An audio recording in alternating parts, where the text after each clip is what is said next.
Hi everybody. I am going to show you my other obsession, which is drip painting.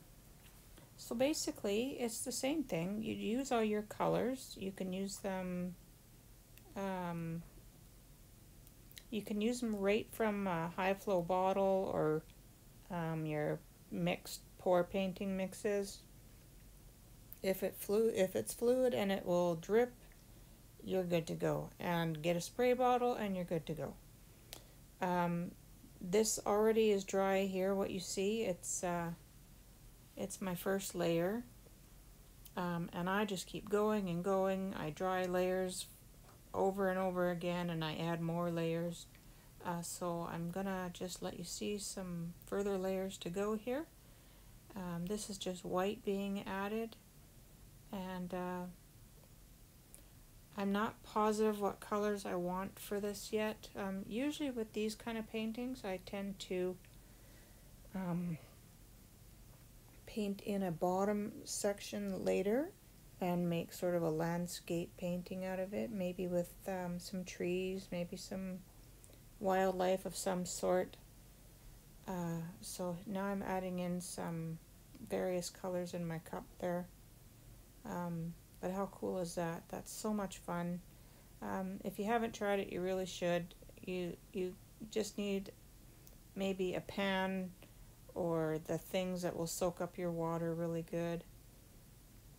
And you can do as much as you want. You can stop at any point, or you can keep adding more colors.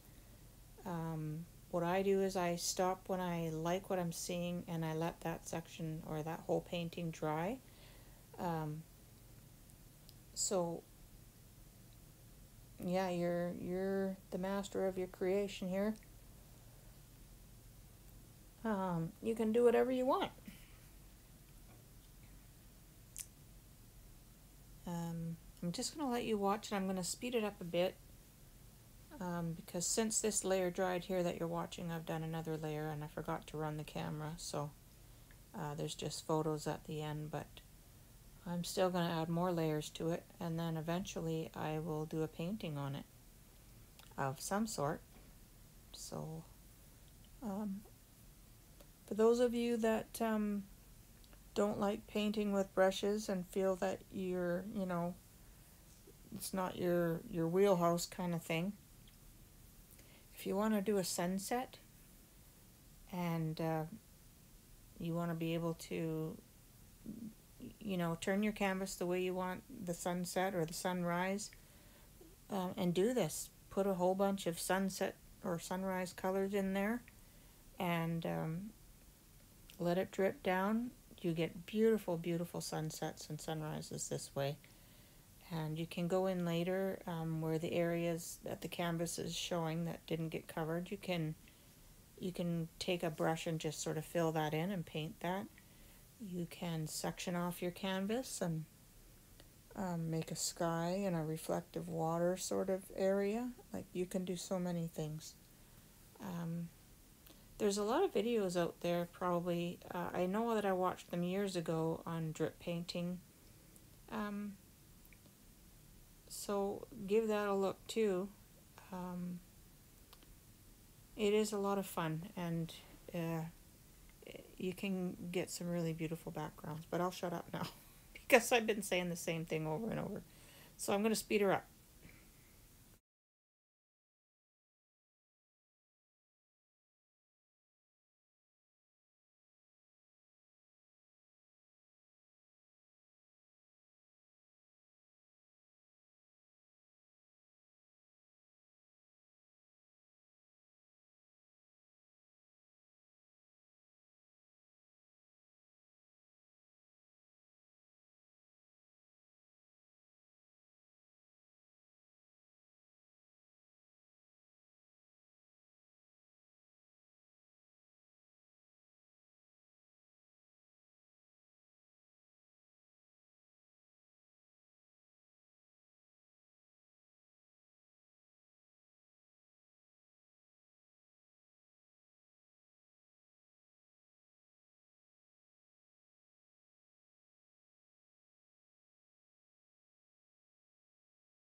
Well, there you have it after this go around.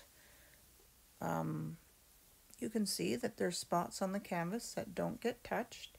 Once you start spraying, you know, the water develops a water pattern and everything sort of just follows from here. So coming up here right away is the next. There, I have added another layer of paints, and I'm going to do more after this yet. I didn't want a painting that was just all that light purple, but you can see it's underneath, and I'm going to keep going. I don't want to lose a lot of that white because that's now going to be, we're starting to build a foreground here now. So there's lots of gold and shimmer in there. Colors mix and just become so beautiful together. So I hope you enjoy this technique. One of my all-time favorites. I just love doing paintings this way. And actually I was doing this way before I was doing pour painting and resin and things like that. So isn't that cool? Hey, it looks very wood-like and tree-like, and we'll keep going from here. Thanks for watching.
Just popping in to say that I know that I was going to save a lot of that white, but plans have changed and I'm adding more reds and oranges, and I'm kind of carrying them across. So I'll just let you watch again, and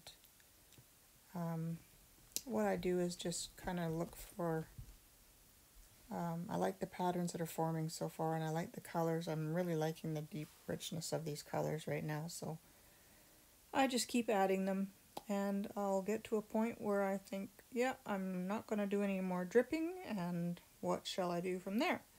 But that's a ways away yet, and I'll just let you watch.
Well, as far as the dripping and the adding new layers goes, I think I'm done here.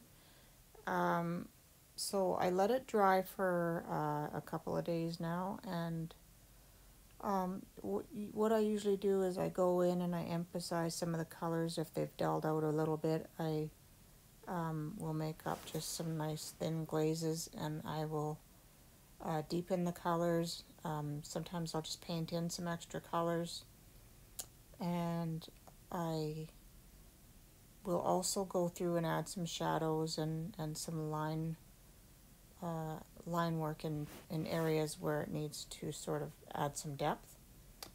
So coming up here is after I've done those types of things, and I've decided in the end, I thought about many things that I could do with this painting as far as using it for a background and what I could paint on it, but I actually really like it just the way it is, which is very rare for me.